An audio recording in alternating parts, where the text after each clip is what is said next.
Hi, this is the voice, Michael Chavello. You're listening to the Premium Oddscast, hosted by leading MMA oddsmaker Nick Kalikas, fight scientist and author of Fightnomics, Kuhn, and MMA journalist Brian Hemminger. The absolute best UFC betting info, picks, statistics, and analysis from the most respected authority in mixed martial arts betting, MMAoddsbreaker.com. Welcome to the Premium Oddscast, presented by 5Times. I'm Brian Hemminger, and I'll be joined today by professional mixed martial arts line setter Nick Kalikas and MMA statistics guru Kuhn to break down this Saturday's UFC 171 pay-per-view event. Before we get to that, let's bring you up to speed on our totals from UFC Fight Night 37 last weekend. We had no premium bets due to a fight getting canceled on late notice, but our free play parlay on Michael Johnson paired with Brad Scott failed to cash after Scott lost a decision, resulting in a 2-unit loss. We're hoping to make that back and then some this time around. Back to the present, UFC 171 goes down Saturday night, March 15th from the American Airlines Center in Dallas, Texas. It features a whopping 13-fight card in total. Let's get down to business. Now, the opening bout of UFC 171 taking place on Fight Pass will be a featherweight contest featuring Daniel the Pit Pineda, who is 18-10 overall, taking on Robert Whiteford, who is 10-2. Now, Nick, where'd you open this fight, and how's the public shifted things so far? My opener, Pineda, minus 230, the comeback on Whiteford, plus 170. And, you know, it's basically holding steady because Pineda, well, actually, it's exactly steady right now at 5 It's minus 230 still, but the comeback at plus 190 on Whiteford. So, again, line got a little bit tighter. It's a good spot because it's a tricky spot. I mean, obviously, Pineda should be favored, I think, for a reason. He's got that UFC experience. He's been in with solid competition. And, man, the guy on the feet, on the ground, his wrestling, he's just kind of a total package. Overall, and he's an exciting fighter to watch. But the problem with him is he's a little bit too inconsistent. His cardio lets him down, more so than anything else. And it's kind of a shame because I think the guy would definitely move up the featherweight ladder because of all of his offensive abilities, but his defensive flaws are holding him back. And one of those being, again, his cardio when he wears out and gets tired a little bit, gets himself in bad spots. He gets tagged a little bit on the feet. So Pineda has to improve on that end if he's going to ever make a run towards featherweight gold. But that being said, he's got a pretty good matchup here stylistically for him in Whiteford, but he can't underestimate Whiteford at all. Whiteford actually has some very solid power. He's a southpaw, so that's going to be a little bit interesting for him. He hits hard. He does have okay boxing. I mean, he likes to lead with this, his jab, and then he has a pretty big left hook. He mixes in some leg kicks as well. So Whiteford is one of these guys on the feet that can be very effective. On the ground, Whiteford actually has decent wrestling as well. He's got a judo background, so he's got a pretty solid, strong, grappling base. He has decent takedowns and throws. He likes to basically control, use a little bit of ground and pound. That's his game. He's not a real submission finisher at all, but he's capable and savvy enough on the ground. His submission defense, even though he was submitted in his last bout by Hettes, it's actually overall it's decent. I mean, Hettes is just another level on the ground. So I think he can make life interesting for Pineda, especially if Pineda, again, is in one of those spots where he starts to fade and he's not successful early on. I think we're probably going to see a competitive decision if there's not a stoppage here in this spot.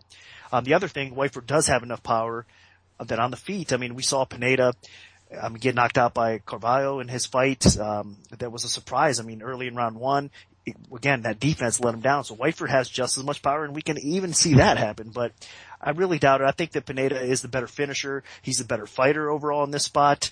And if we see the Pineda show up that he's capable of performing one of his good performances, I mean, he should kind of cruise in this fight. So I'm going to pick Pineda. Be careful here on the line, though. I mean, minus 230. I think it's a fair spot, but it might be a little bit dangerous to bet. Yeah, and I agree. Pineda should win this fight. He's extremely entertaining to watch. A crazy statistic for this fight is Pineda's 3-3 in the UFC, and his 3 wins are just barely 5 minutes combined. So he gets in there and takes care of business when he wins, because he wins impressively. He gets really quick submissions, just dominates his opponents. He is crazy aggressive, extremely aggressive, both standing and on the ground. he throws everything with power. He doesn't actually have a lot of power, but that's just the way he throws. He throws heavy leg kicks, huge haymakers, and that's part of why his gas tank gets sapped so quickly. I mean, he just swings for the fence with everything. When he gets to the ground, though, he's actually very technical. He passes guard like butter. He mixes in ground and pound really well, opens up submission attempts. He is terrific at just going for the kill, especially when he gets his opponent in a bad position. On the feet, he's pretty scrappy and goes for it, but as Nick mentioned, his defense is very poor. He leaves openings. He gasses pretty quickly, especially after that first round, and he doesn't have a great chin. So he probably needs either a quick finish or he needs to wear Whiteford down enough where Whiteford can't take over late, and they're both just kind of gassed a little bit as this fight wears on. You look at Whiteford, he's 30 years old, from Scotland. I think he's the only male Scottish fighter on the UFC roster. He does split some time at American Top Team, so he gets some good training. And while he did get, dominated by Hettes in his UFC debut, that was on short notice. He does have the judo background, doesn't apply it that well. I mean, he got easily tossed by Hettes, something that he should have seen coming if he was as good of a judo player as they said he was. He's much better standing than on the ground. Against Hettes, he got crushed on the ground. But again, Hettes is a special fighter, but Pineda's not too far behind. Pineda's a really good ground fighter too. So if this gets to the ground, I'm worried about Whiteford. But on the feet, Whiteford's pretty solid. He's a southpaw. He's good with both ends. He leads with his right jab, and he sneaks a right hook and a pretty big left hand, straight left. So if Pineda's just winging bombs, Whiteford could clip him here. Whiteford does not have very good takedown defense, but if he keeps us on the feet, if he can use his judo to keep it standing, I think he's got a shot. But I really think Pineda probably overwhelms him. But if Pineda does not overwhelm him, if you're in a live betting situation, I wouldn't be surprised to toss a little money on Whiteford if this gets out of the first round. But my pick is Daniel Pineda. Now moving on, we have a middleweight contest featuring Bubba McDaniel, who is 21-7, taking on unbeaten UFC newcomer Sean Tarzan Strickland, who is 13-0. Now, Nick, where'd you open this fight, and how's public shifted things? Daniel minus 165. The comeback on Strickland plus 125 was my opener, and no love for Bubba. And I'm not really surprised, man. The guy never gets love, from the bettors out there at all. The line flipped. Right now, Strickland's minus 130. The comeback on McDaniel plus 110. So basically a pick and fight with a slight lean towards Strickland at this point. I don't know. I mean, it's hard to have a lot of faith in Bubba because, again, we were just talking about Pineda having some defensive flaws. I think that Bubba McDaniel does as well. I mean, on the feet, he actually is improving his offensive striking. It's not really that bad. He's a southpaw, which is not necessarily a bad thing, of course. We know that. He's got okay hands. He's got decent accuracy, actually. And he throws some kicks in the mix as well. So he kind of has a very well-rounded striking attack. He's not the most powerful guy at all. I mean, he doesn't have that nasty knockout power at all, but he's capable of landing some decent strikes standing, make no mistake about it. His chin, though, is one of the biggest concerns. I mean, the guy, in the past, we haven't really seen his chin get emptied too much in the UFC in these couple official UFC fights that he's had, but at the same time, looking back at some of his fights in the past, that's definitely an area of concern, and you can't correct your chin at all. So working with Jackson's camp, he has improved his overall game. You could tell that, but the highlight for McDaniel is definitely his grappling. He definitely is a very underrated grappler, solid wrestling overall. Depends. If he goes up against a guy with tremendous takedown defense, then he's not going to excel in that category. But usually if he gets the fight to the floor, he's the superior fighter on the ground, and he does have some good ground and pound. He likes to improve position and look for submissions and finishes. So there's a lot of positive things with McDaniel other than, again, his defensive flaws. That being said, we're looking over at a short notice fighter coming in Strickland, but he's got a lot of hype and he's a solid prospect. He's very young. He's 23 years old still. He's always improving his game. He's a former King of the Cage champion, middleweight champion. So that's something. King of the Cage isn't exactly, great as far as competition level goes at times. There are definitely some cans mixed in there as well, but he has some solid wins, in King of the Cage over UFC veterans to be exact. So he's capable. You see the improvement. You see, I guess, the potential in Strickland's overall game. He's got a very well-rounded game. I should mention that as well. His striking is okay. It keeps on continuing to improve. He's very light on his feet. He moves okay. He's a little bit passive at times, especially with aggressive strikers, but the good thing is here, McDaniel's doesn't again have that crazy knockout power. But when Strickland does let loose, he can be very effective. I mean, he's aggressive and he's explosive and powerful at times. It's funny because he has a Superman punch that he likes to throw, and again, he can be effective with it at times as well. But that's one of, I think, his favorite techniques on the feet. Grappling, Strickland's actually pretty solid in the ground game as well. He's got decent wrestling base. He does look for takedowns often. He has a decent double leg takedown, good ground and pound from the top as well. And, from the back, if he gets put on his back, he could scramble out and get better position at times. But I still think Bubba's going to have a slight advantage when it does hit the floor in most cases. And really, again, it's kind of his fight to win or lose, Bubba's. I think Strickland is more capable of finishing this fight, especially with his knockout power, and if he gets top position, possibly on McDaniel, some ground and pound, or even if he catches him on the feet. But I think McDaniel at least can control enough of this fight that he can eke out a decision win. Or if he gets it to the ground, who knows? I mean, maybe he does sink in a submission win here as well. So not a very confident pick because I could realistically see this fight go either way. But I'm going to slightly side with the proven veteran McDaniel. I think if he doesn't get finished here, he's probably going to win the fight. And Strickland, with him making his UFC debut, there's still a lot of question marks behind him, and he's still relatively young. So I'm going to side slightly with McDaniel here in this spot. Yeah, and this is one where I'm going to have to disagree. You look at these guys, Strickland's just 23 years old, McDaniel's 30, so McDaniel, he is pretty well-rounded, decent in the clinch. He does work some punches, low kicks and knees. Overall, though, his advantage is probably going to be on the ground. That's where he wears people down, he passes guard, occasionally gets the submit. But on the feet, he's not really scary at all. I think Strickland can walk right through him because McDaniel doesn't really have much striking power. Occasionally, he can hold his own there, but again, doesn't have a great chin. His last 3 losses where he was finished were all knockouts. He got finished by Shlemenko, he got finished again, and then on The Ultimate Fighter, Uriah Hall just murdered him. So he can be outworked, like in the Brad Tavares fight. So that is a concern, and I think while he does have decent cardio and Greg Jackson is in his corner, I definitely have some red flags for this fight. Strickland, the biggest concern here is just that he hasn't faced the level of competition that McDaniel has faced, and he's making his UFC debut. So octagon jitters, you got all that stuff to be worried about. So he could run out of steam real quick. That is a concern. The bright lights of the octagon. That's my biggest thing that I'm worried about with Strickland. But overall, he's got the youth advantage, being a king of the cage champ. He's been in there with some tough fights, and he has much less wear and tear, overall in his career. I think Strickland's pretty well rounded and has decent power standing, but his biggest strength is when he gets guys to the ground. He has some real nasty ground and pound.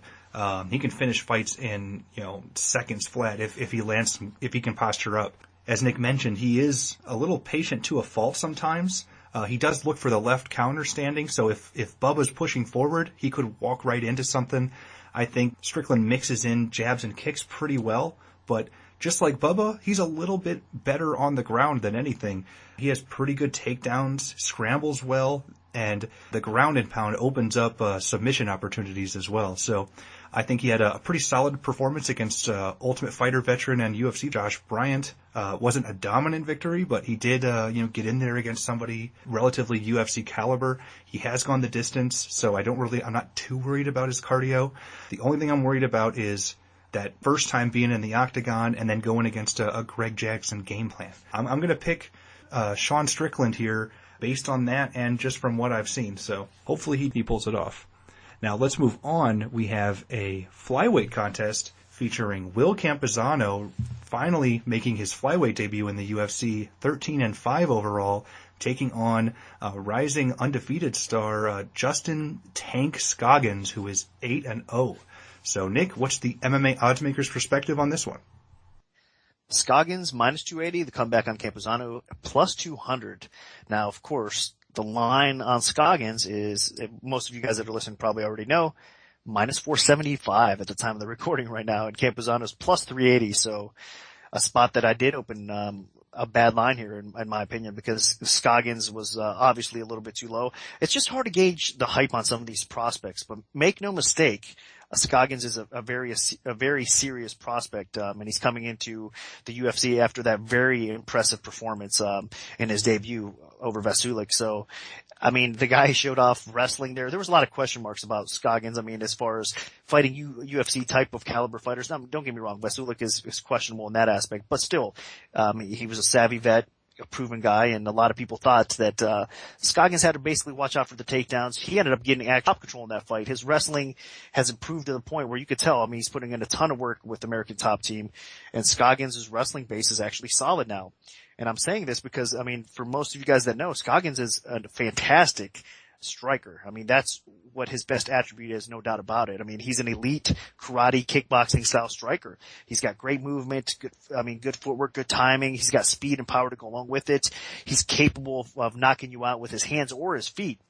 And then now mixing in some offensive grappling with his wrestling, his takedowns, and his, like I said, speed, everything. I mean, his overall ability. This guy is a serious prospect. So I do understand, I guess, the love for Scoggins and the prospect and the ability that he's gotten and why people are backing him like this. I do think they're on the right track here with Scoggins getting the W. Now, that being said, the line is getting a little bit out of whack. I mean, Campuzano is definitely the best fighter that Scoggins has faced to date, and Campuzano is a very talented guy in his own right. I know, I mean, in his fight against Hettes, well, he was competitive.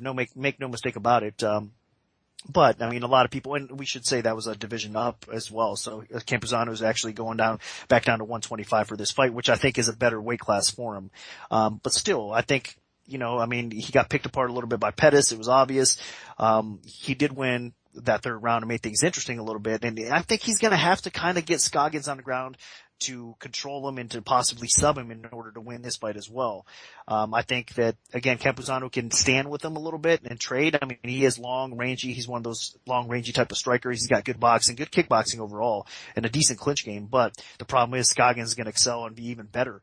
I mean, even though he's at a reach disadvantage against Campuzano, he's still by far the better striker, and he could be the more effective, damage. He can land those punches, land those kicks, and do more damage on Campuzano, no doubt about it. So, I think that he's going to continue to move, make things interesting, and find his spots, and at least pick apart Campuzano enough, and maintain enough control in this spot where he's going to win either decision or even possibly a stoppage. Campuzano is a very tough guy to stop, but Scoggins is that kind of special striker that if anybody can do it, he can definitely get the job done. But I think Campuzano is going to be game, and again, his best attribute and his best chance of winning this fight, I think, is sinking in a sub. There's still some question marks about Scoggins, but this is definitely a test for him, and a test that he should pass, and his stocks continue to increase. So I got to go with Scoggins here, and I understand, like I said, why the support for him, even though the line is kind of getting out of whack. Yeah, you got to agree that Scoggins should win this fight. He's 21 years old compared to Campuzano's 27, a lot less wear and tear, and Scoggins now training at American Top Team. I think Scoggins is one of those new waves of MMA fighters, extremely dynamic, very dangerous, fun to watch. He's got amazing kicks. They come with big power and in all sorts of crazy directions. He's kind of reminiscent to me of Stephen Thompson, except younger and more explosive and potentially more powerful pound for pound. So I really like this guy. He's a finisher, trained with a great gym, of course, has a pretty good ground game, improving ground game, and solid ground and pound as seen in his UFC debut. My only concern is, how good he is off of his back if he does get taken down, because, his strength of competition has not been that good, and in his UFC debut against Vasulik, that was a gimme fight. Vasulik is just not UFC caliber, so this is going to be a much sterner test. Campuzano going to show us just how good Scoggins really is, and because you got to remember, Scoggins actually is taking this fight on relatively short notice. He replaced Daryl Montague and had about 45 days to prepare, and Campuzano's had a full training camp.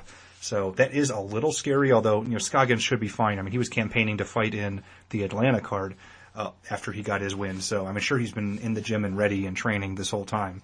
Now, you look at Will Campuzano, the poor guy's 0-3 in the UFC and getting another just terribly tough test for him. I think He trains out of Texas. He's actually really good size for a flyweight. Really long, lanky, has really good punching power, although he's going to be at a huge technique disadvantage against Scoggins.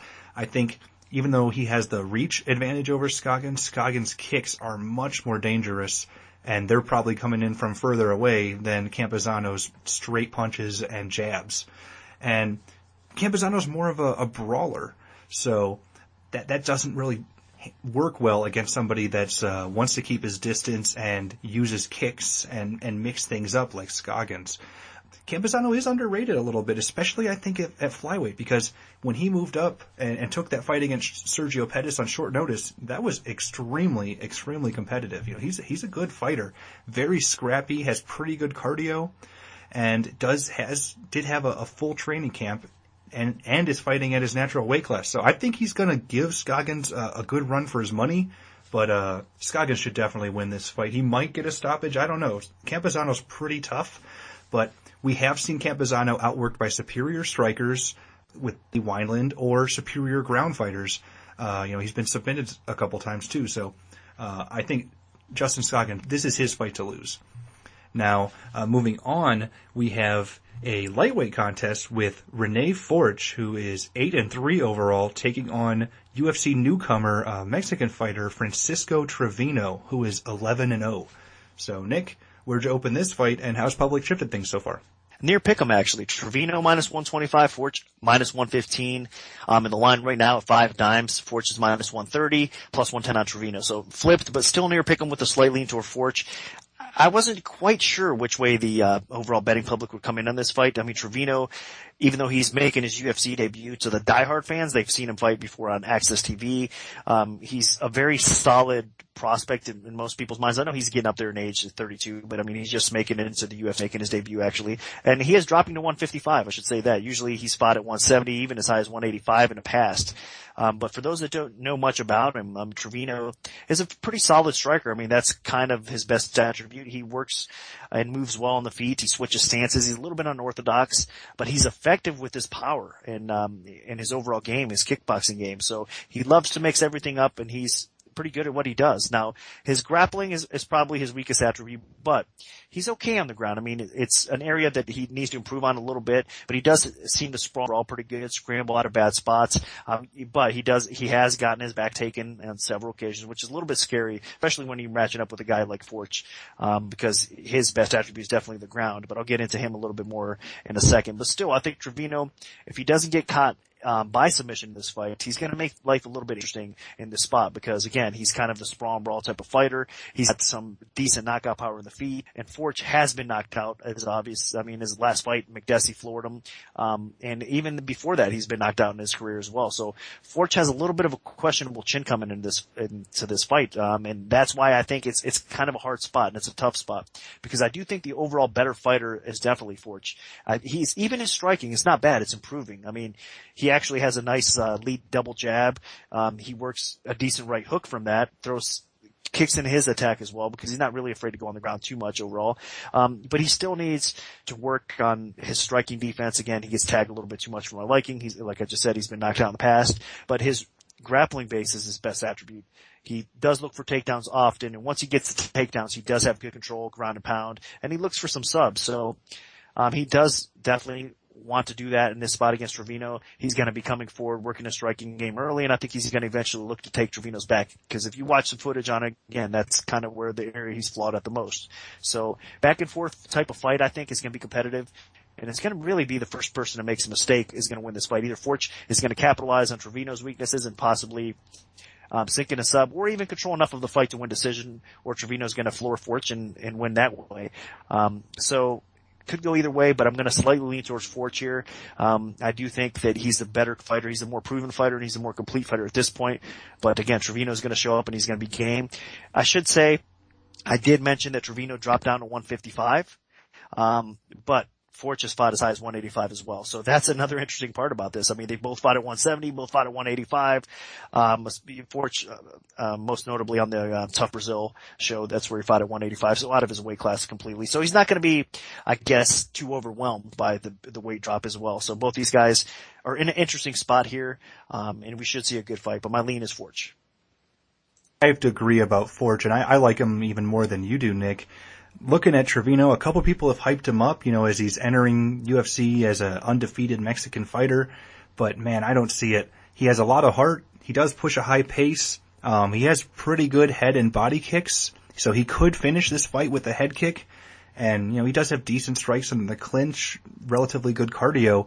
But man, he does not seem like a good fighter to me overall. He has pretty poor footwork, bad positioning. He puts himself in dangerous spots, backing into the fence repeatedly. He crosses his legs when he's dancing around, although he is really quick. So, and he has experience against larger opponents. So, dropping down, that could be okay for him, especially because Forche is even though Trevino is a little taller, Forche is can be a little more physically imposing, I think, strength-wise. But man, Trevino has really sloppy punches, very poor defense too, and his ground game is not good. He puts, as Nick mentioned, he gets his back, and these are against guys that are not very solid fighters. And if he does this against Forche, Forche is going to destroy him. If Forche gets him down and Trevino tries to scramble away like he's done before, he's going to be in a world of hurt. Forche will punish him if he's not careful. And Trevino really doesn't have great takedown defense. I mean, he's had times where he instigated a takedown and just got mounted immediately, just fell right into mount. But the things he does have going for him, the cardio's solid. He does have a good chin, does not have a lot of quit. He's been put in some bad spots and he fights back. So, if Forche doesn't finish him, Trevino could take over late, even if Trevino isn't that technically sound. Now, looking at Forche, he's a tough Brazil vet. He's a very big lightweight, at least strength-wise. He's a decent striker, pretty good power, has decent kicks and a nice right hand, but he does leave openings. He got picked apart and destroyed by John McDessie. What his biggest strength here is his ground game. He has pretty good wrestling, solid top control, can go for submissions. And honestly, he really shouldn't waste time standing unless he's only doing it to lower Trevino's guard, so that he can get inside and take him down. Because if he gets him down, he's smothering on top control, has pretty good guard pass and ground and pound. And his cardio isn't that bad. He did win a decision in his fight before the McDessie battle. And honestly, Trevino is not even a fourth of as good as McDessie standing, although, his power's okay.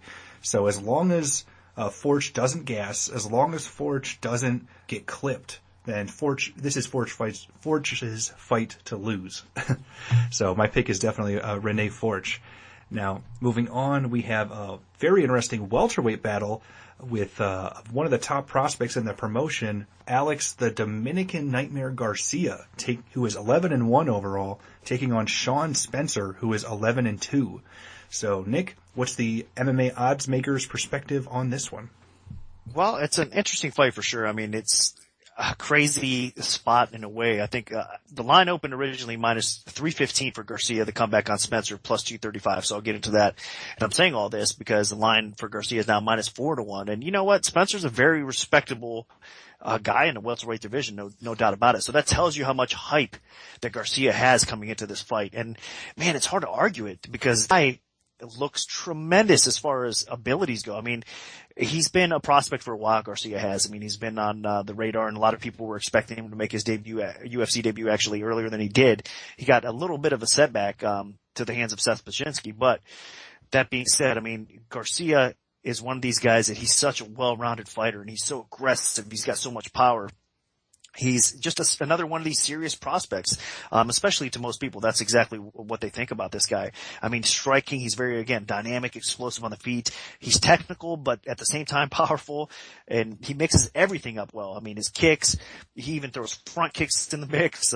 He's got a nice clinch game. He throws knees, elbows, and he's the type of guy that just has powerful slams. I mean, he basically ground and pounds you well. He gets position, looks for sub. I mean, he's a very complete fighter and a very, again, aggressive finisher is what you're getting with Garcia. But all that being said, I mean, for the first 2 or 3 minutes, the guy looks like he could be welterweight champion of the UFC. But beyond that, he does tend to fade. If you can weather the early storm with Garcia, as Seth Pachinski did in the past, there's a possibility to beat him.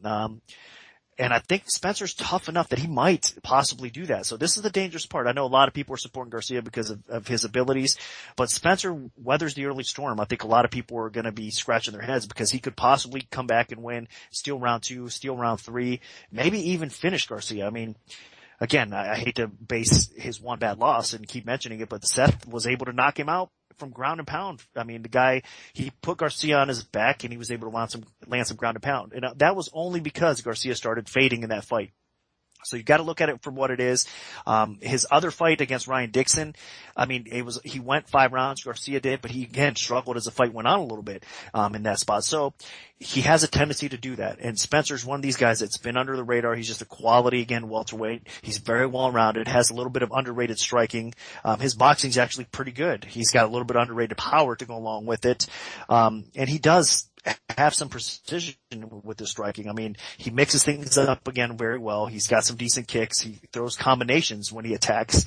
And as far as his grappling base goes, yes, he can be put on his back, but he manages most times to scramble up and get out of a bad position, and make life a little bit tough on you. I mean, from the ground. That's definitely not the fighter that, Spencer is. He's more of a stand-up fighter, wants to outpoint you, work you out on the feet.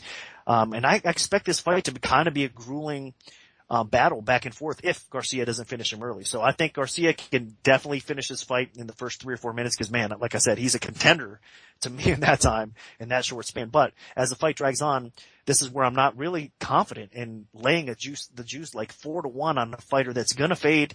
And if he doesn't get the job done early, it's going to be questionable. I think Garcia is probably going to be fresh enough that he can win at least 2 out of 3 rounds, in this spot. So I am going to pick him. I know I'm kind of making him sound a little bad here in this spot because he's very talented and it wouldn't shock me if he just, at least even wins by decision, but I think he's probably going to finish. That being said, watch out because Spencer hangs in there. It's going to be interesting as heck, and Spencer's probably underrated in this spot. The line, I think, is a little bit too high at 4-1. So the sports books are going to be pulling for Spencer upset. In the back of my mind, I am as well because I think that Garcia's hype is just a little bit overstated at this point, but I am going to pick him to win. Yeah, I mean, I agree. Garcia should win. I like him a little more than you do. I think Garcia's, he's an extremely promising talent. Both these guys are actually 26 years old. Garcia does train out of TriStar, so, maybe he's one of the next wave of guys that they're gonna try to groom to be towards the top of the division. He is a big-time finisher, both with strikes and submissions. Mostly strikes, though. He has very heavy hands, knees, kicks. His best strikes overall are probably his lead left hook and his right uppercut. He throws them in combination, and he throws combinations very well. He is very aggressive with swarming, overwhelming strikes. He looks to end fights quickly, but as Nick mentioned, he can blow his wad and get himself in trouble, especially in the second and third rounds of fight. He does have excellent training partners that can help him out and, maybe get him to control it a little bit. And he's very athletic. So, this guy is extremely, extremely dangerous. Now, Spencer, on the other hand, he trains out of Octagon MMA. He's a completely different type of fighter. He's technical on the feet, has a good jab, he's measured. He's not very good on the ground. His takedown defense is getting better, but, he got absolutely crushed when he fought in Brazil. Now, he hasn't faced a lot of great UFC fighters yet, especially in his 2 UFC wins. So, he's going to have his hands full. Garcia could overwhelm him. Now, Spencer basically needs to weather that early storm. He's not much of a finisher. I think he's more of a point fighter, although he could become a finisher if Garcia gasses, and he might need to get a finish by the third round if Garcia runs out of steam after blowing him away in the first 2. So this is all going to come down to whether Spencer can survive that blitz early and if he can do something about it afterwards. So that's pretty much what it's going to come down to. And, honestly, I think if Garcia is going to have his time where he gets exposed, it's not here. So I like Garcia. So he's my pick. Now, moving on to the featherweight division, we have a very intriguing battle between Dennis the Menace Bermudez, who is 12-3 overall, taking on Jimmy the Kid Hettes, who is 11-1. Now, Nick, where'd you open this fight, and how's the public shipped at things? Well, I opened Bermudez as the favorite, -175. The comeback on Hettes, +135. Over at 5 dimes right now, it's Bermudez -240, Hettes +200. So some early support coming in on Bermudez. You know what? It is his fight to win or lose. Let's just be honest with that. But it's going to be a competitive fight. And make no mistake, these guys match up interesting, to say the least, with each other. I mean, looking at it, Bermudez has a huge striking advantage on the feet. The guy is fast. He's powerful. He's got some really nice boxing. He mixes everything up well. He's got some powerful leg kicks to go along with it. But he does tend to get tagged defensively a little bit, even with a guy like Hettes that's kind of not there yet in the striking realm. Hettes still has a little bit of power, so there's always a concern with Bermudez's defense. He has been tagged quite a bit. Even though he's been tagged, though, he hasn't been KO'd, so that's notable. He usually recovers pretty quick, and if that's the case. But Bermudez is the total package. I mean, he has the grappling to go along with it. He's got awesome takedowns. He's fun to watch on the ground because he scrambles well. He's got good ground and pound, and he attacks with subs as well. So Bermudez is the total package. He's very strong, athletic, explosive. It should be his fight to win or lose. That being said, Hettes is a different animal on the ground. I mean, like, again, his stand-up, he's a southpaw, so he has that going for him a little bit, but he doesn't have that much to offer yet. He is improving his overall striking, but he uses it mainly to close the gap and get takedowns. He likes to take your back. You know, he has nice judo to go along with it. He has some nice throws he lands just to get position and work his sub game. Now, on the ground, the significant edge is going to go to Hettes, so Bermudez does not want to take him to the floor. And my problem with this fight is, you can watch all of Bermudez's fights, and he ends up taking the fight to the floor. So if he gets in that spot with Hettes, I think Hettes is going to eventually pull out a sub. But it is Bermudez's fight to win or lose. Like I said, he can dictate where the fight goes. If he's smart, he's going to keep this fight standing where he's going to have a big edge, and he'll outpoint Hettes. If he goes to the ground, he has to scramble back up quickly and avoid the sub game. But that's his fight, again, to win or lose. So I got to pick Bermudez, but Hettes could very well be a live dog. Yeah, and I completely agree.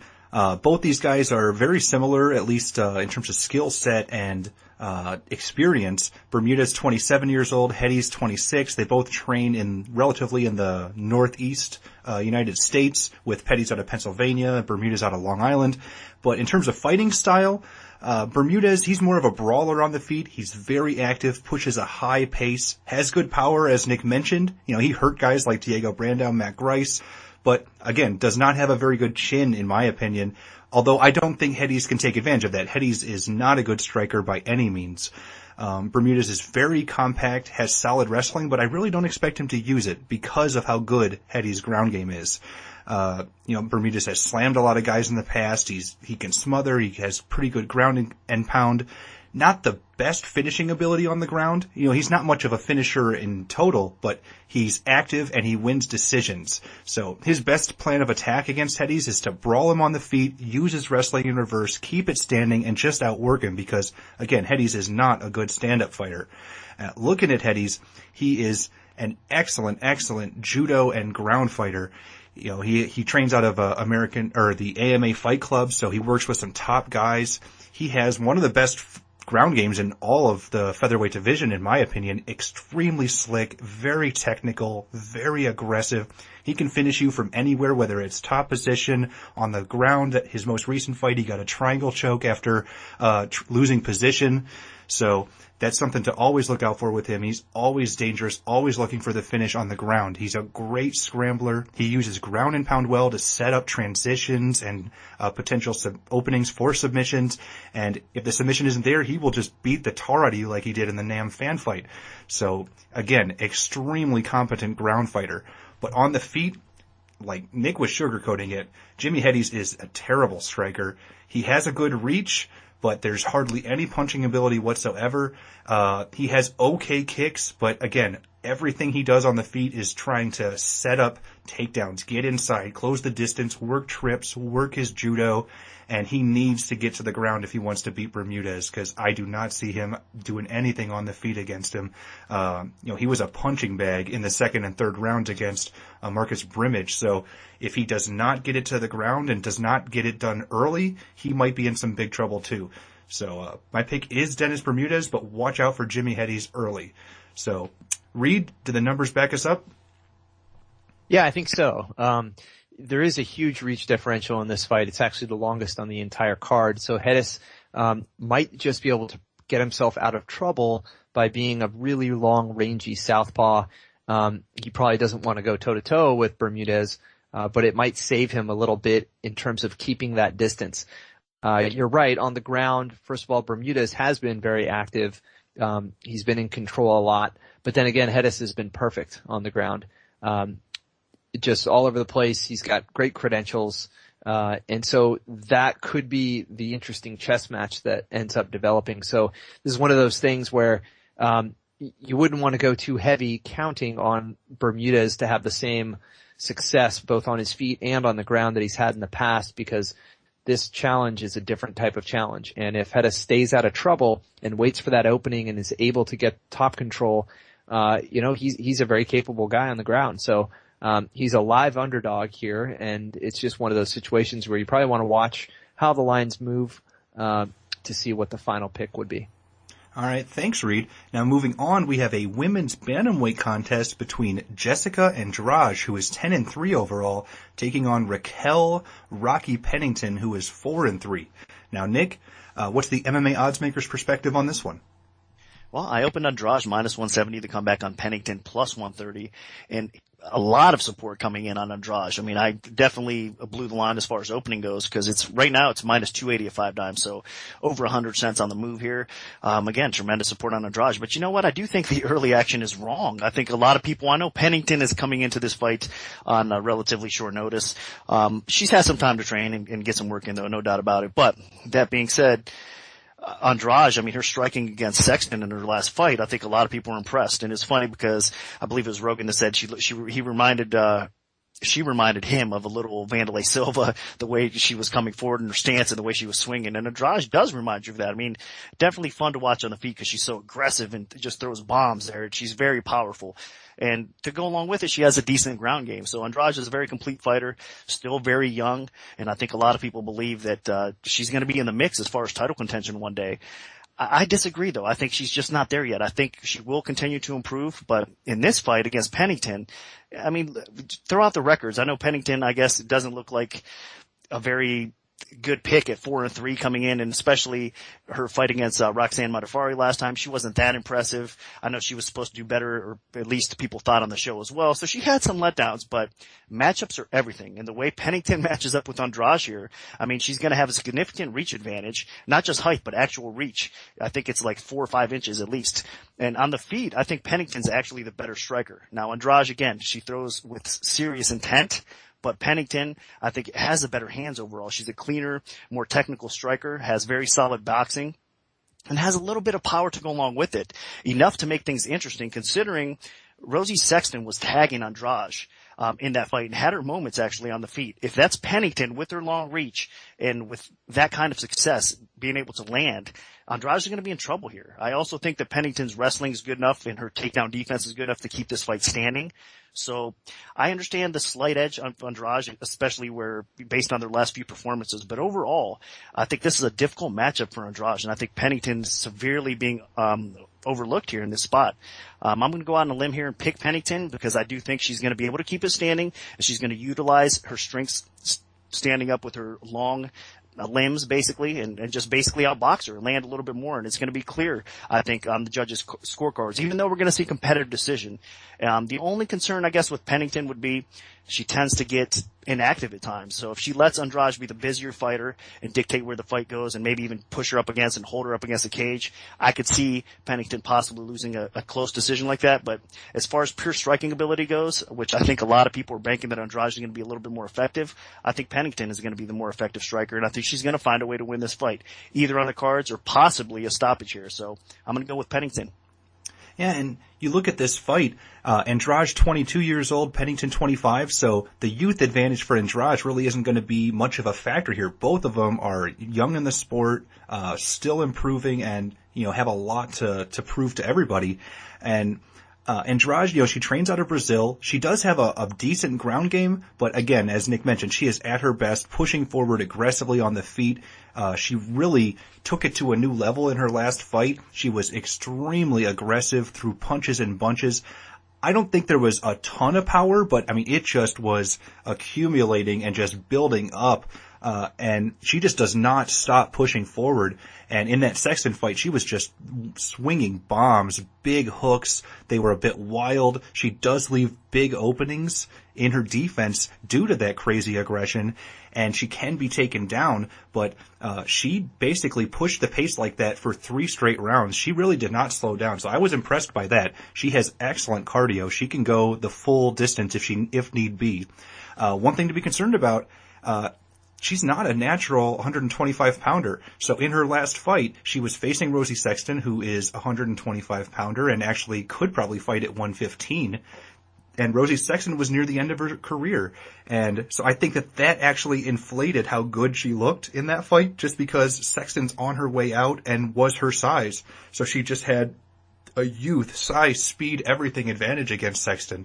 So I think that she's getting a little bit unnecessary hype, because you can't forget how Andrade looked in her UFC debut, where she got just destroyed by Liz Carmouche on the ground, who was a bigger, stronger fighter, and just punished her until she got a stoppage, basically just accumulating ground and pound. So you look at Pennington, she has solid training, trains out of Colorado with Team Altitude, coached by Mark Fiore, a great coach. She's stepping in for Juliana Pena on relatively short notice, and Pena was a girl that UFC was hyping tremendously, and I think that meant that they expected Andrade to lose this fight. They wanted to build Pena up. So Pennington was preparing to fight in March or April anyway. She did some work with Miesha Tate. I think she's well-rounded. She has, even though she has the 4-3 record, she has great experience against some of the top women in the world. Kat Zingano, Leslie Smith, Sarah Morris, Roxanne Modafferi in her last fight. So, she's been in there against some of the best and has held her own. She has really good punching power, decent kicks, but doesn't use them enough. She's good on the ground, not great. She usually will just control from top position, doesn't get a lot of finishes on the ground unless it's wide open. And as Nick mentioned, she does need to up her activity level. She can't just sit back and wait to engage. And I think she has the power and the skill to be just really dangerous in this division. She just needs to do it. So she's going to have a huge size, reach, strength advantage over Andrade. So let's see if she uses it. Nick says she might use that wrestling in reverse to keep it standing. I wouldn't be surprised if she shot in for a couple takedowns and worked top control too. The only thing she has to worry about is Andrade is one of her best weapons is a guillotine choke. So as long as she doesn't leave her neck out there shooting in, I think she has a really good chance to pull off this upset. So moving on, we have the final prelim fight, a welterweight contest featuring Kelvin Gastelum, who is 8-0 overall, taking on Rick Horror Story, who is 16-7. Now, Nick, what's the MMA Oddsmaker's perspective on this one? Well, Gastelum minus 150, Story plus 110. That was my opening number. And right now, Gastelum getting a little bit more support at 5 dimes. He's minus 185, Story's plus 160.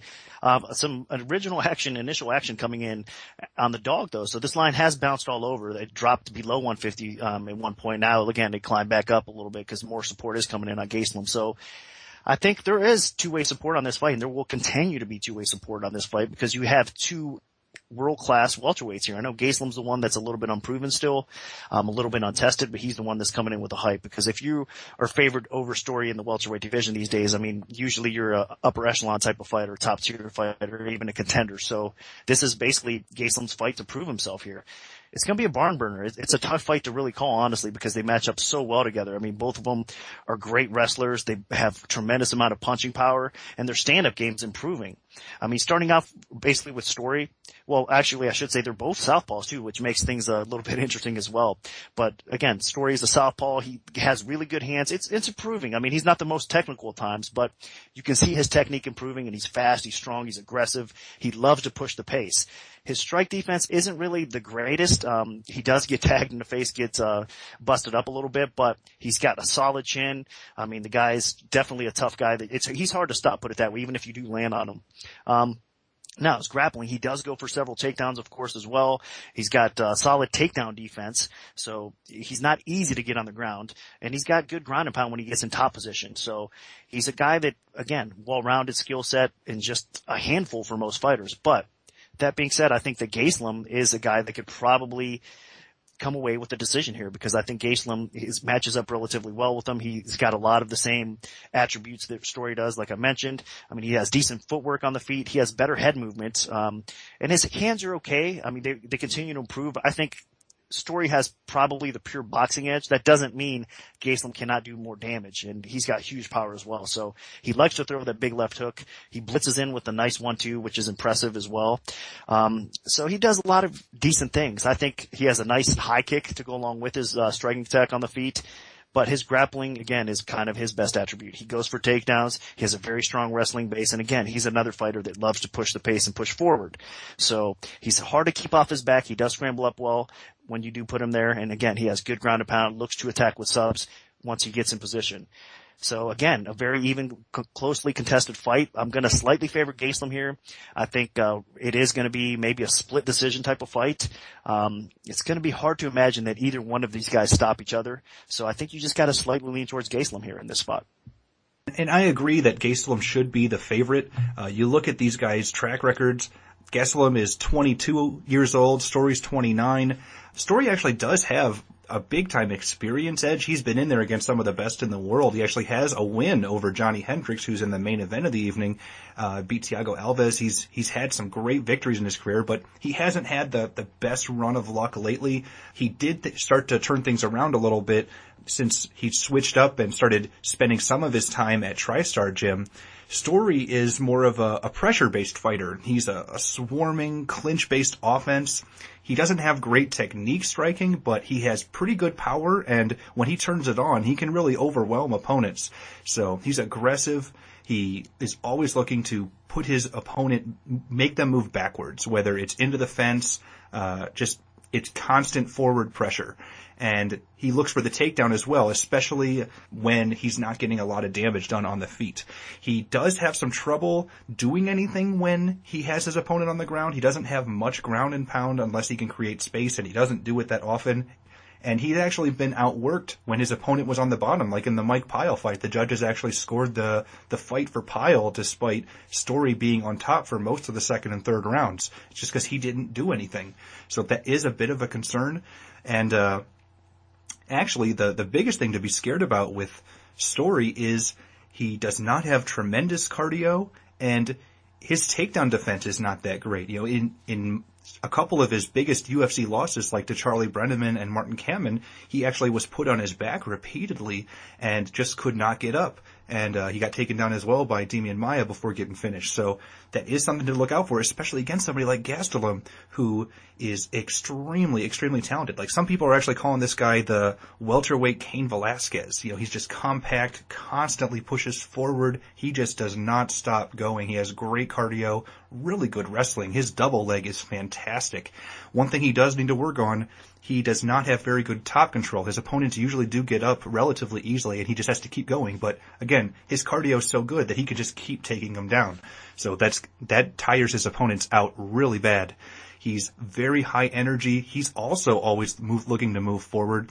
So this will be an interesting dynamic with both of these guys who both want to just clash into each other. I think Gastelum's actually a little bit better in the clinch. He throws really good elbows, good knees. I think because he has the shorter reach, he actually can do more damage on the inside.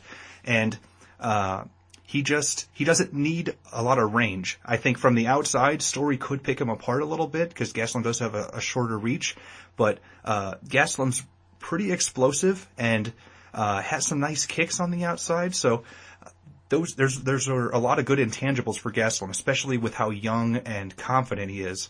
And one thing to be concerned about, he is coming off a slight knee injury. It forced him out of the Court McGee fight, so that is a bit of a question mark. But, I mean, he did a lot of his training here for this fight with Johny Hendricks.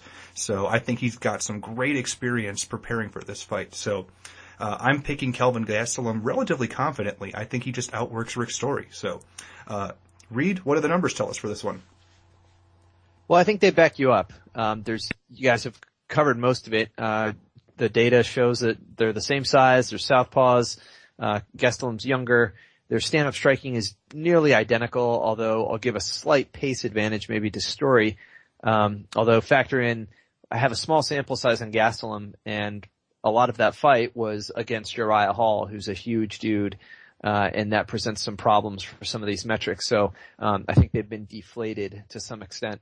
But just the way he was able to own that kind of fight against a much bigger guy is extremely impressive. So I am in agreement with you guys. The one thing is that Story is relatively difficult to finish. So, maybe in terms of the betting strategy here is probably, to look for a longer fight, maybe a decision or even a close decision, but the over for sure. But I think, Gastelum does warrant a small edge here.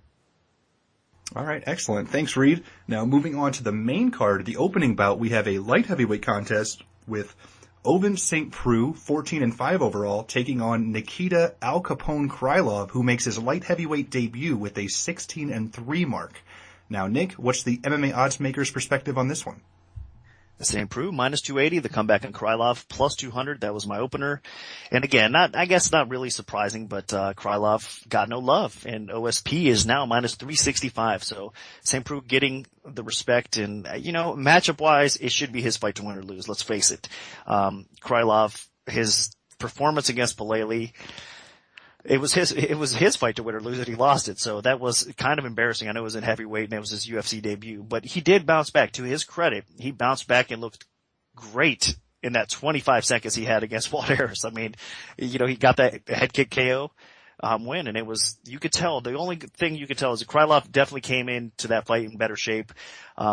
And you could tell that he put some time in and wanted to, kind of redeem himself from the Paleli loss. Now, but this is a different fight completely. I mean, OSP here is very solid. He's very well rounded. He's been in there with very experienced fighters. And again, it should be his fight to win or lose, because if you look at it, OSP is pretty good on the feet. I mean, he mixes things up well. He's a southpaw.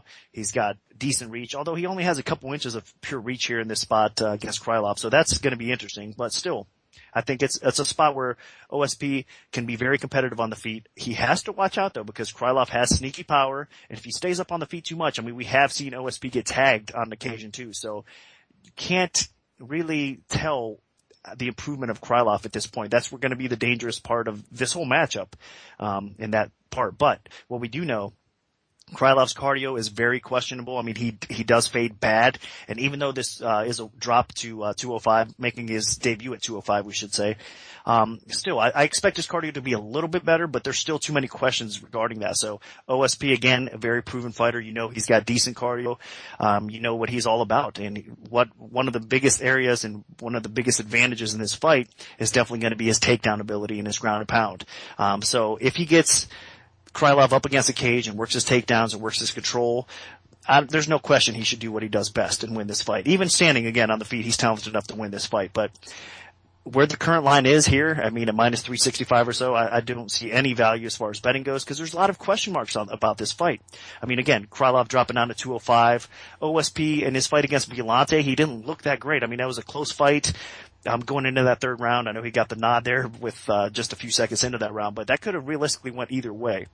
His fight against Cody Donovan, that was a little bit interesting at first as well, but he did manage to get the takedown, and the ground and pound was pretty nasty. So he looks impressive, but I'm not quite sold on OSP yet, and I don't think he's really justifiable, even against Krylov, to be as high of a favorite as he is. That being said, I do think, again, it's his fight to win or lose, and he should win this fight more times than not. If he fights smart, avoids the big kick or punch from Krylov, he should be able to get the takedowns at least and win that fight that way. So I understand, I guess, what people are seeing in OSP. He should win this fight, but laying that kind of juice, I don't know. I think you should stay away from it, but OSP is definitely my pick. Yeah, and I have to agree that OSP is the way to go here.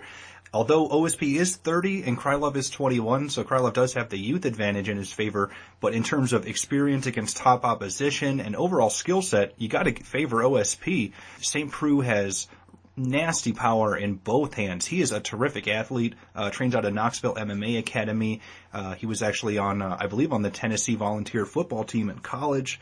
He has pretty good takedowns, and for not being a wrestler, he has a pretty solid top control game and overall ground game. Surprisingly, I think one thing he actually goes for on the ground, at least in his early Strikeforce days, was a calf slicer. That was like his go-to submission. He was putting opponents in it all the time. He's finished fights with it. He's a very entertaining ground fighter. And when he's not going for a submission, because he usually doesn't hit it, he has really heavy ground and pound, as you saw in that Cody Donovan fight. So if he gets on top of you, you're in big trouble. If he's in space and he can get inside and land a big shot, you're in big trouble. OSP's a pretty dangerous dude. He can finish fights standing and on the canvas. Doesn't have amazing cardio. He does slow down, but he scored late knockouts, and he should have a cardio advantage against Krylov.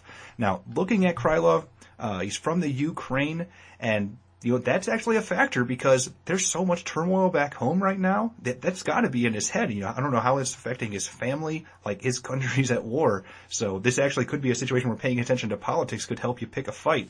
And making his light heavyweight debut, he was an undersized heavyweight, so it shouldn't be too difficult of a drop. I think he was in the low 230s for his last fight against Walt Harris. He looked significantly better at the weigh-in, so he's taking care of himself a little bit better. And overall, I really don't think he's that good of a fighter, but he does have decent kicks. He was throwing powerful body kicks, and he did land a really nasty head kick on Walt Harris in his last fight. So he can throw him to the leg, body, and head if given enough space. And he does have that submission background, but I really think that he's going to be at a ground disadvantage in this fight because I think OSP is going to be a little bit stronger and just a little better technically on the ground. And I think he's going to be in big, big trouble if he's put on his back and eating ground and pound from OSP.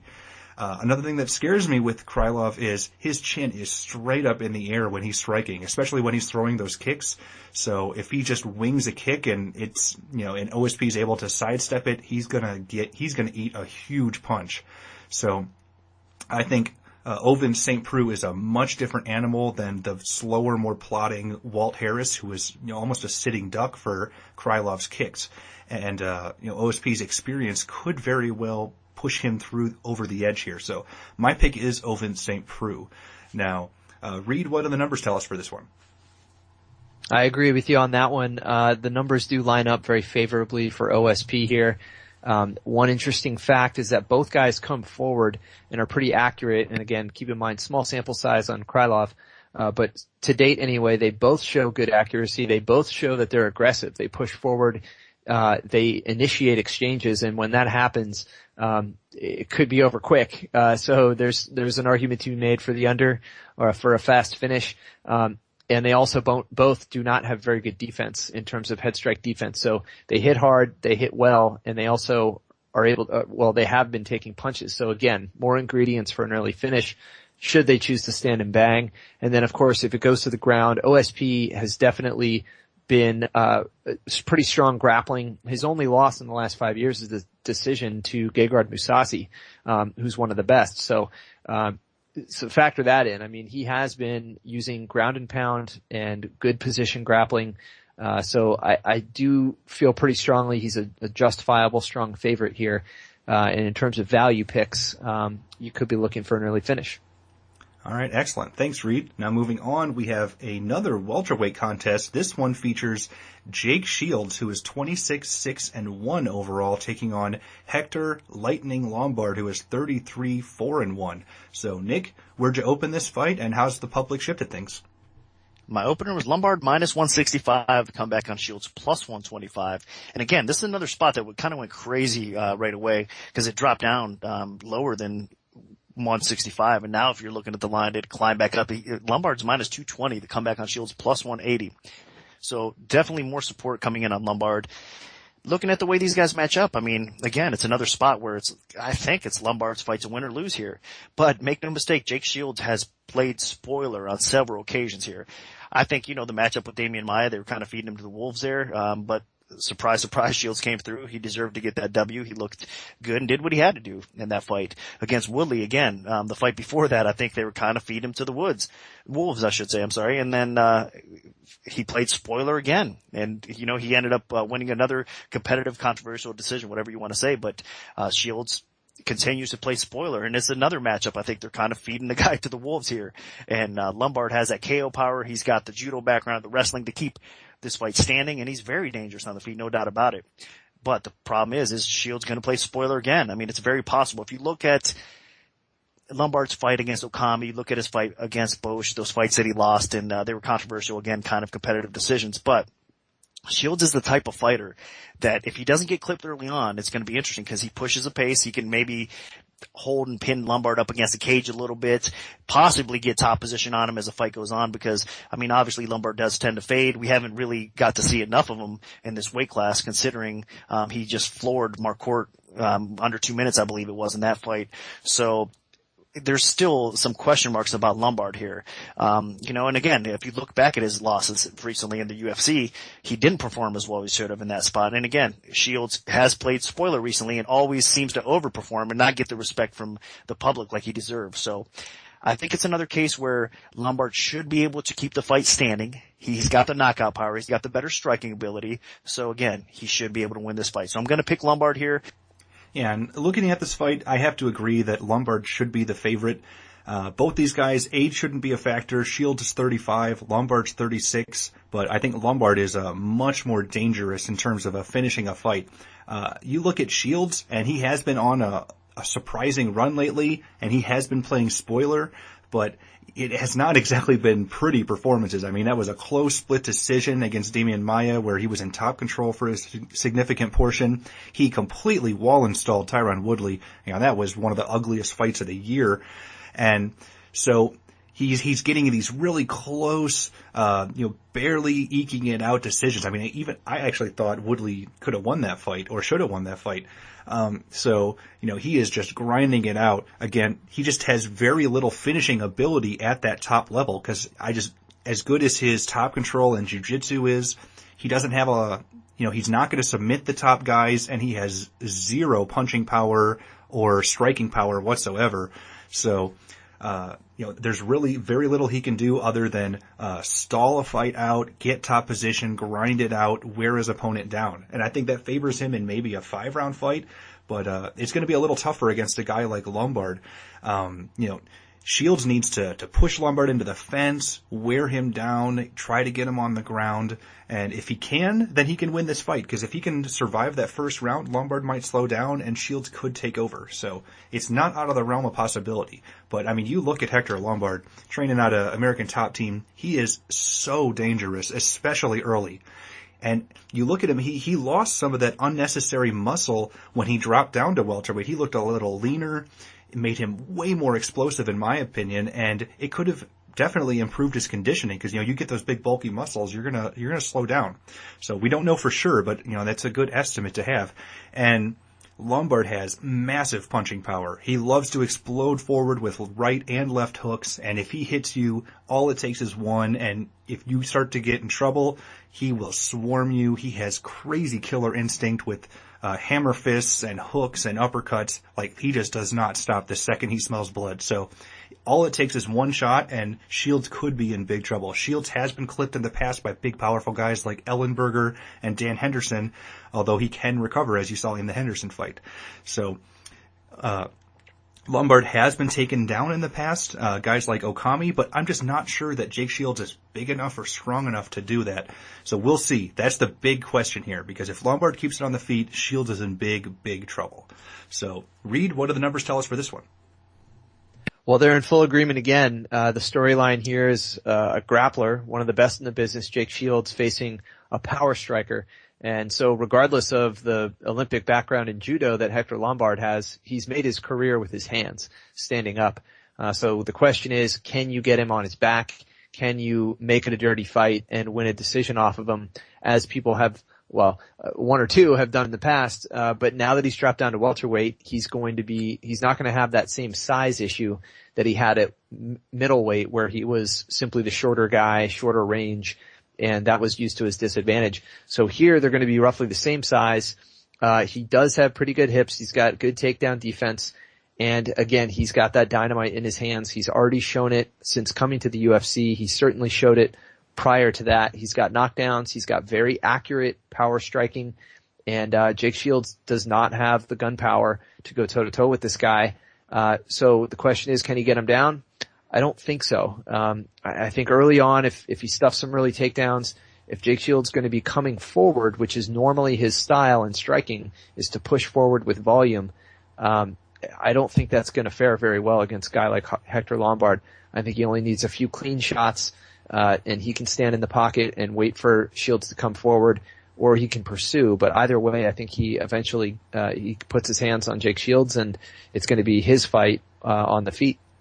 All right, good stuff. Now this takes us to a very interesting lightweight battle featuring Diego the Dream Sanchez, 26-6 overall, taking on Miles Fury Jury, who is 13-0. So, Nick, what's the MMA oddsmaker perspective on this one?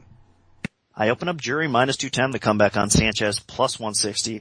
And this is another spot where immediate action came in on the dog, actually. And, Sanchez got a lot of support early on. And then gradually with time, Jury got back up. And right now at 5 dimes, minus 185, plus 160. So basically just a tighter line than what I originally opened at this spot. I understand. I guess a lot of people believe this is Jury's toughest test to date because of Sanchez's heart, the way he loves to push forward, just his fighting style, period. Sanchez is a hard guy to finish, and he's going to make things interesting because of his fighter attributes. But for me, at 155, he hasn't really looked that great. In all of his fights down at 155, I think he's underperformed a little bit. He had that controversial decision against Gomi. A lot of people felt that it should have went the other way. You can't argue that. And then again, he just hasn't looked that good in that weight class. I don't think he's got the wrestling. I don't think he's got the takedowns overall, that he did, believe it or not. It doesn't make much sense, I know, because, you would figure at lightweight he should be more effective as far as strength goes and takedown ability and all that stuff. It just doesn't translate to me. I think he's actually the better grappler at welterweight against some of the top welterweights out there. But that being said, it's really Jury, again, his fight to win or lose, because I think Jury is on another level when it comes to certain things, the way these guys match up. He's got way better stand-up. He's got precision striking, and I think he's got underrated power. Jury's hands, he's very smart and he's very accurate. He looks to counter, but he's also aggressive at times as well. So Diego pushing forward is going to get marked up by Jury. Make no mistake about it. And that's one flaw that Sanchez does have as well. He seems to get busted up on the feet, bleeds a little bit, cuts, swells, and Jury is going to, I think, batter him to that point. Now, that being said, I think also Jury can end up getting top position. If you look back, traditionally in the spots that Jury's been put on his back, it's because kind of his own doing. He's had some jumping knees that he threw offensively and he got put on a bad spot. But every time, I'm just using one example for this scenario here, but every time he does get put on his back, he manages to scramble out, get out of the bad position and find himself in a very favorable position. So I think he can end up getting in top position and top control, maintaining that a little bit more so than Diego Sanchez in this spot. The concern here for me more than anything else would be bad judging, because I do think either one of these guys, again, both were very tough, both very hard to stop here. So I think I'm expecting it to go to the cards, of course. And if you go to the cards with the judges, and we say it all the time in every podcast, the judges are just horrible out there. So I think it's going to be pretty clear on who wins the decision, but the question mark will be who the judges score for, because they do seem to like Sanchez's style. But I'm still not that concerned, because I think Jury's going to land enough and make it clear enough that he's going to win at least 2 out of 3 rounds, if not all 3 rounds in this spot. Yeah, and I agree that Jury should win this fight. Jury's 25, Sanchez is 31. Sanchez is one of the last remnants of that old guard from that original Ultimate Fighter season, that whole wave of guys that entered the UFC. And Jury's more of the new wave of guys. Very well-rounded, all around, can take the fight standing. He's solid on the ground, has pretty good wrestling, good submissions. He's good everywhere. Jury trains out of Alliance. Sanchez is out of Jackson. So both these guys are out of terrific camps. And overall, let's start with Jury. He has superior defense on the feet. He does a really good job avoiding getting hit. He should have the height and reach advantage, and he should be able to use it well. He has pretty solid power. He knocked out Ramsey Nijam, which was very impressive. And then on the Ultimate Fighter, even though he got upset on the show, he actually dropped Al Iaquinta, one of the finalists, and a really solid lightweight in his own right in their fight. So he does have really good power on the feet. And on the ground, he's very good with submissions. He's very good with top control. He doesn't usually let his opponents get back up. And the main thing here against Sanchez is he just can't get suckered into a brawl. He just needs to out-technique Sanchez and just outwork him in every facet of the fight, because Sanchez, as Nick mentioned, he doesn't really have the skills to match up with Jury, but he makes up for that with all the other intangibles that people say, scrappy, heart, cardio machine. Basically what Sanchez does is he pushes a real high pace. He has a pretty good chin. He pushes forward. Judges love him because he is just throwing bombs and making his opponent move backwards. He has a ton of heart. He has no quit in him whatsoever. Although he is extremely hittable. So the main thing is here is, how are the judges going to score this with Sanchez probably putting Fury on the defensive and just getting tagged repeatedly. Also, Sanchez actually does have some power. I mean, he dropped Gilbert Melendez in the third round of their last fight. So even though it wasn't the greatest performance by him and he got lit up for most of the fight, he still can come out of nowhere and do amazing things. So he's an extremely entertaining fighter. And while he does have good wrestling, I actually think Miles Jury is probably the better wrestler. And if this fight goes to the ground, Jury probably will take control there. So you got to watch out a little bit if Sanchez tries to take this to the canvas. So I think as long as Jury fights smart and actually does implement some of the ground game as well, Jury should win a decision. So that's my pick. Now, Reed, what do the numbers tell us for this one? Well, this is one I broke down in pretty good detail on the MMA Oddsbreaker site. I think the numbers do agree with what you're saying. So we all know what type of fighter Diego Sanchez is. He's got tons of heart. He plows forward even when he's losing. And one of the reasons he does get banged up, visibly damaged, is because his defense is pretty bad. He eats a lot more strikes than he gives out.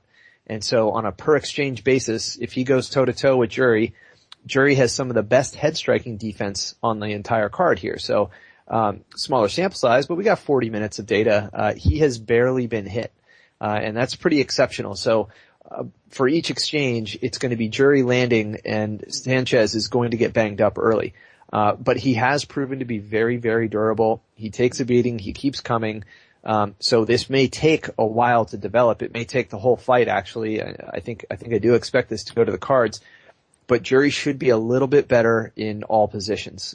He's shown good grappling. He's maybe not a finesse striker, but he has dropped a guy and he does have very good defense, and that's going to go a long way if this turns into a battle. So I think, generally the stats do agree with all the points you've given out. To date, Sanchez's grappling stats have been very mixed, while Jury has been in control for most of the fight. So, that will be a strong element, and again, could be the difference in winning the round. So I do expect Jury to pull off a decision here. All right, excellent. Now this takes us to the co-main event of the evening. We have Carlos, the natural-born killer Condit, 29-7 overall, taking on Tyron Woodley, who is 12-2. So Nick, where did you open this fight, and how's the public shifted things so far? Some decent movement here. I opened Condit minus 130 and the comeback on Woodley minus 110. Now this fight has been out a long time, so gradually, the line has increased. Condit is now minus 185 plus 160. So not much respect for Woodley. And you know what? It's a little strange to me because, I mean, let's face it. Condit's kryptonite is a very strong wrestler that can avoid the sub game, that can take him down, put him on his back, control. That's how Condit loses fights. Woodley is exactly that. So I think, honestly, the line's probably shifting and getting a little bit too out of hand. I could see the improvements in Condit's overall game, and he does have several advantages in this fight, and one being the stand-up game. I mean, he has been working extensively on keeping off his back, and he's managing to get back to his feet a little bit quicker than he did in the past, Condit, that is. And once on the feet, I mean, you gotta love the guy striking. I mean, he's very technical. He mixes up his boxing and his kicks well, his kickboxing well, has great clinch work, great knees, everything. I mean, he's just fun to watch on the feet, and that's where most people want to watch him perform. I mean, he's so good in that. His wrestling offensively is getting better, but make no mistake, I mean, Woodley's gonna have a clear edge on the ground here.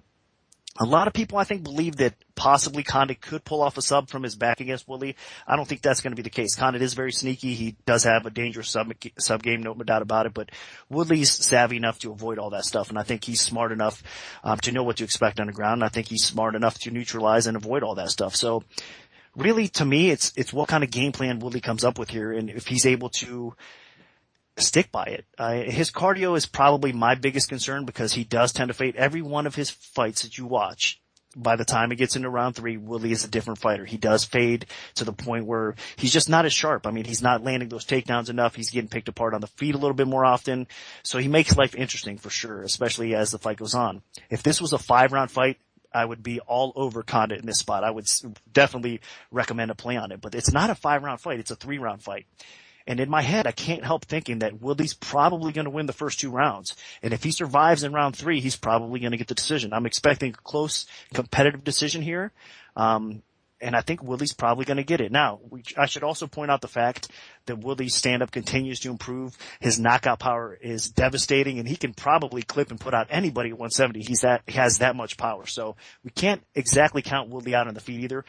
Condit has decent strike defense, but he has been tagged in the past and been rocked in the past. So, I mean, Woodley always has that in his back pocket. He's getting more confident with his boxing. Make no mistake about that either.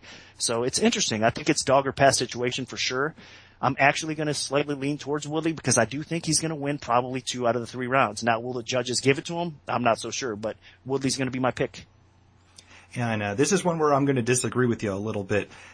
You look at these guys, Condit's 29, Woodley's 31. Both train out of great gyms, with Condit being at Jackson's and Woodley at American Top Team, both in his own affiliate in Missouri and then going down to Coconut Creek. And while Woodley does have that excellent wrestling background, which has been Condit's kryptonite, he hasn't really used it a ton lately. Of course, he can go back and use it. It all depends on the game plan. If they tell him to use his wrestling, he might. So that does scare me a little bit, just the fact that the last 3 fights that Woodley's been in, he's hardly used his wrestling at all, including the Jake Shields fight. So I'm a little concerned there. And Woodley actually, he does have that huge right hand, and he has scored some really impressive finishes and hurt a lot of people. But I mean, you look at the last 3 people that Woodley really hurt with that right hand. You have Jay Heron, who just retired, and that was, I think, the last fight of his MMA career. You have Josh Koscheck, who is well on his way out right now, might not fight in the UFC again, so near the end of his career. And then Nate Marquardt, who he blasted, and then Marquardt went and ended up coming back and getting him. And then Marquardt went 0-2 real quickly in the UFC, and he's probably near the end of his career. So those are the guys that he's hurting with his right hand. Can he actually do it against Carlos Condit? I'm not sure. And with Condit, he has excellent power. He's really dynamic on the feet with punches, knees, elbows, kicks.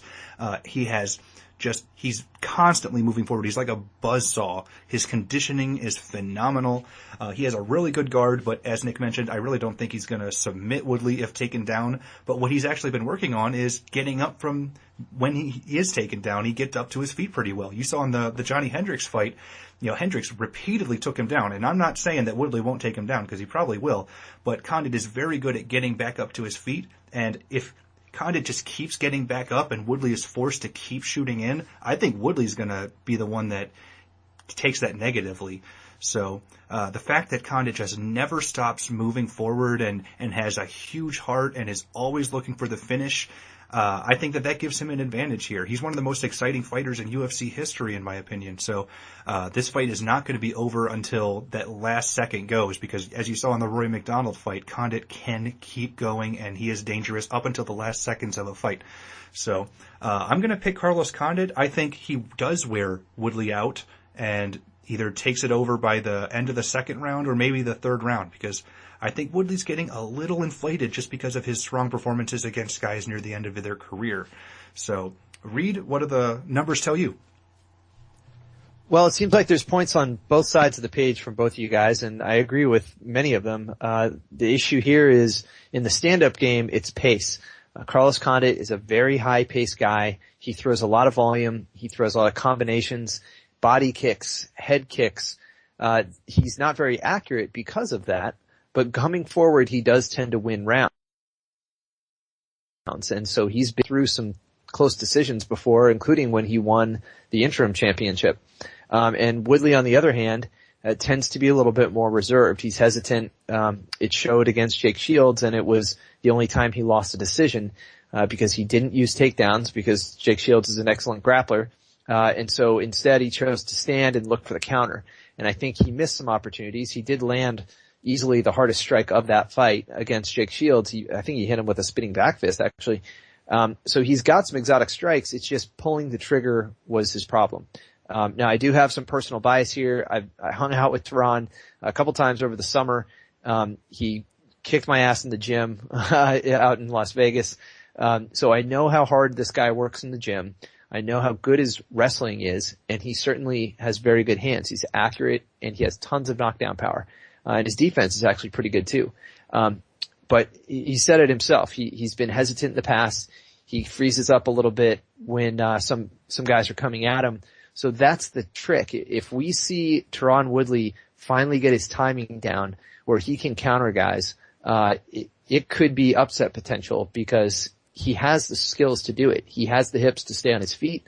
If he chooses to take it to the ground, maybe to win some rounds, he could do it there. But when they're standing on open mat, if he sits out at Condit's range and allows Condit to throw those kicks, throw that high volume attack, Condit is going to win those rounds on his feet. So there's trade-offs on both sides of the page here, depending on how far the line goes. I mean, definitely there is potential for Woodley to win this fight. This is a close fight on paper. All right, excellent. Thanks, Reed. Now, let's move on to the main event. For the vacant UFC welterweight title, we have Johny Hendricks, who is 15-2 overall, taking on ruthless Robbie Lawler, who is 22-9 with 1 no contest. Now, Nick, what's the MMA oddsmaker's perspective on this one? Well, Hendricks minus 290, Lawler plus 210. That was my opening number. And again, this is another line that's been out for a long time. And we've seen steady action really climb the line up towards Hendricks' favor. It was as high as 6-1 at one point. Now it's back down to close to 4-1. It's minus 380 for Hendricks at 5-9 to come back on. Lawler is now plus 315. I do still think the line is high. I think realistically, the people and the amount of support that Lawler does not get is amazing to me. I mean, the guy, you can tell the work he's put in, and you could tell the maturity factor, and you could tell just his improvement overall. I mean, he's at the best stage and the best point of his career right now. I believe that Robbie Lawler is actually in his prime. He's 31 years old, but he's been around for so long. I know he seems much older than that in fight years, but still, I think he's training right. He's with a great camp and American Top Team, and it's just kind of got him to the point where he is now. I think that's what he needed. He needed a little bit of, a spark to get his career going again. And you cannot deny that it hasn't worked. I mean, he said himself, he was just waiting. He was just waiting for the UFC to call, and he was going to make that drop to 170. Well, getting into the matchup right away here, I mean, Hendricks, again, you got to look over Hendricks and respect what the guy's accomplished. I mean, in my opinion, it's controversial. George St. Pierre, could have possibly won that fight. I think if you had different judges, they could have all scored it different ways here. So I think Hendricks won that fight. But again, it was so close because Hendricks does gas. Again, he's another one of these wrestlers that does gas as the fight goes on. So he gassed enough that made things interesting. And GSP kind of made a comeback and made things, like I said, go to a split decision here. But that being said, I still think, in my opinion, Hendricks is the uncrowned champion right now. He's got quality wins. You got to look at his performance against Carlos Condit. He did what he had to do in that fight. He started gassing though in that fight again, but still managed to get the takedowns, managed to control, did enough, to win that fight, no doubt about it. Same thing, man, his performance against Campbell was just crazy. I mean, that's how much knockout power Hendricks has as well. So Hendricks is one of these guys that I think is also in the prime of his career. We're going to get an awesome welterweight title fight, and both of the guys are deserving to be in the spotlight just based on their resume and their recent performances. They just keep on improving their overall game. Hendricks coming in as a slight favorite. I understand, or I should say should be kind of a slight favorite. Not that he is right now, because he's not a slight favorite. I think he should only be a slight favorite. You got to give him credit for his wrestling credentials, no doubt about it. He has an edge on the mat when it comes to takedowns and offensive wrestling. But the problem is, I think, as the fight goes on, he's going to struggle to get Lawler on the floor. Make no mistake about it.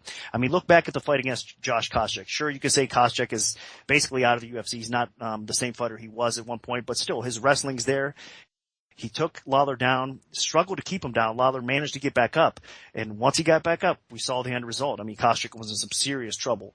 That being said, I'm sure Hendricks is going to fare a little bit better in that department. But the wrestling, I don't know. I think Lawler's going to do enough to keep this fight standing. And if he keeps it standing, he is the better striker. I know Hendricks has a ton of power. He can knock anybody out. Again, he has so much power and the ability to KO people. He can catch you and knock any welterweight out, but you can say the same thing about Robbie Lawler. And again, you got to mix in his kicks with everything. I think he's just the better pure striker. He's got, believe it or not, just a little bit more precision and power accuracy on the feet. And I think that Hendricks has never been in with a striker like Robbie Lawler before. He's been in with some good strikers, don't get me wrong, but I think Lawler's going to be on a different level when it comes to that power to go along with it. Lawler's footwork continues to improve. And again, I just think that the line's just insane right now. So I'm going to go out on a limb and actually pick Lawler straight out. I think he's going to it's crazy for me to even say it as long as he's been in the sport, but he's going to become the new UFC welterweight champion with UFC 171. I think he's going to sprawl and brawl, keep it up on the feet, and have the better stand-up game. So it's hard for me not to pick him. So it is what it is, but I do believe we're going to see an awesome fight, but Lawler's going to come through. Yeah, and this is another one where I'm actually going to disagree, but man, I've been wrong about Robbie Lawler so many times, it's crazy. I picked against him in his UFC debut against Koscheck. I picked against him in his fight against Rory McDonald. The only time I got him right was when he fought Bobby Volker, and I felt that was a bit of a gimme. But you look at these guys. Lawler's 31, Hendricks is 30. Hendricks definitely has a lot less wear and tear on him in terms of fight years. Both guys out of solid gyms. Lawler right now at American Top Team, but he's been all over the place with Power MMA. He trained out with Matt Hughes and all those guys. So he's been everywhere. But American Top Team has really turned him into a contender. And Hendricks with Team Takedown, another really solid group of wrestlers that all developed into pretty solid overall fighters.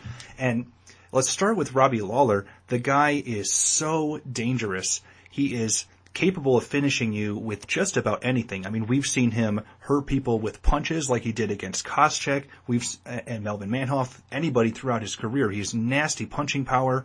He has really explosive flying knees. He can just shoot forward and just destroy people like he did, Adlan Amagov. He throws that flying knee all the time. He's always looking for that opening to just explode forward. And then he has head kicks now. He uses them pretty well. He finished Bobby Volker with a head kick. So the guy is so dynamic and so dangerous on the feet.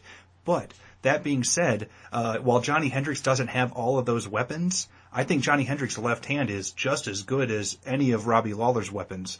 He hits so hard, like the guy just flatlined John Fitch, flatlined Martin Kampmann, TJ Waldberger, Charlie Brenneman. You just go down the line. He has absolutely obliterated people with that left hand. And he uses it as a counter. He'll set it up with combinations. He's always looking for an opportunity to land it. And kind of like what Dan Henderson has done throughout his career to just mix things up to use that, to land that H-bomb. So, Hendricks has really, done the right things. And when you look at it, Hendricks also, what he really does that makes him solid is when the striking isn't working, he can use the wrestling. He went away from it a little bit in the beginning of his UFC career that actually led to his loss against Rick Story, but he's fully gone right back into it, training at Oklahoma. He's working with elite wrestlers day in and day out. He worked with Kelvin Gastelum for this fight, and I think that's really going to help him here. So I see Hendricks getting some takedowns. I see Hendricks landing good shots on the feet. People will say that Hendricks is going to gas, but, Robbie Lawler isn't a cardio machine either. So I can see Lawler slowing down too, although I do think Lawler is more dangerous later in a fight than Hendricks will be. And, chin strength. I think people are taking that into account. Johny Hendricks can take shots. The guy, I don't think I've ever even seen him get phased, and he's taken a couple good shots in his UFC career. And Robbie Lawler, he has been hurt. Nick Diaz murdered him, several years ago, and if Nick Diaz can do it, Johny Hendricks can definitely do it. So, my pick's Johny Hendricks. I think the line's crazy, but I think Hendricks should be able to win this fight. So my pick's Hendricks. And, Reed, we're split here. What do the numbers tell us for, well, let's see if, the numbers can, make the overall decision here. Well, I don't know about that. I do agree that the line is out of whack. This is much, much closer on paper. I looked at the line climbing last week, and I thought it was crazy. That definitely makes Lawler a very live dog. There's certainly value on his side of the equation. But in terms of who gets the nod, it's a super close one. I look at just the striking matchup, and first of all, they're very similar, except it's Lawler who's going to have a big reach advantage. Punch for punch, he actually has the better knockdown power, which is pretty remarkable. Hendricks, he does have a high knockdown rate, and he's logged a lot of knockdowns, but Lawler punch for punch actually scores them at a high percentage. On defense, similar. Lawler gets a little bit of an edge. Their pace for both guys is a little bit deficient. I do have to remember some of these stats for Lawler were at middleweight. So he was fighting some much larger guys, so let's keep that in perspective. But then on the ground, who gets the edge on the ground? Probably Hendricks. He's been obviously his wrestling is top notch. His takedown offense is good. His takedown defense is about average, although he's the one usually in control. Submissions are usually not an issue. Neither guy has gotten a submission under Zuffa anyway. And so I don't see that determining the winner. But I do think that whoever's the better conditioned fighter could use the wrestling to their advantage to win the rounds. On their feet, there's reasons to think that Lawler could have an edge here, with the range advantage. He's got pretty good fight IQ. He's got a good sprawl and brawl. And he's obviously got that killer instinct that everybody knows of. And Hendricks, although has made a career of overcoming a reach advantage with that one punch knockout power. So he goes leaping in with that flash left hand and puts people out. I don't think that's going to land on Lawler. So I do think it's going to be very closely contested. I think whoever gets top control and grinds out a few extra rounds, I think is going to be the winner on the cards. And I do think it will take a little time to develop here. So we may have to go the full distance. But definitely a lot closer on paper than the lines currently suggest. So there's a case to be made that Lawler is just a straight up value pick, even though Hendricks does have the tools, I think, to grind one out. All right, excellent. Thanks, Reed. So that does it for our complete UFC 171 event breakdown. Part 2 of the Premium Oddscast featuring Nick Kalikas' bets will be made available Saturday afternoon around 12 p.m. Eastern Time for all premium members. Make sure to follow @Premium Oddscast on Twitter, which is where we'll reveal our free bets, which could also include Friday night's Bellator 112 fight card. You can gain access to our free plays also via our email service. Just send an email to picks@MMAoddsbreaker.com if you'd like to be placed on our emailing list. You may also want to like our Premium Oddscast Facebook page for all the latest updates from the show, including videos, betting articles, and more. Special thanks to our sponsor 5 Dimes, and we'll see you next week for UFC Fight Night 38. Good luck, everyone, and may the betting gods be on our side.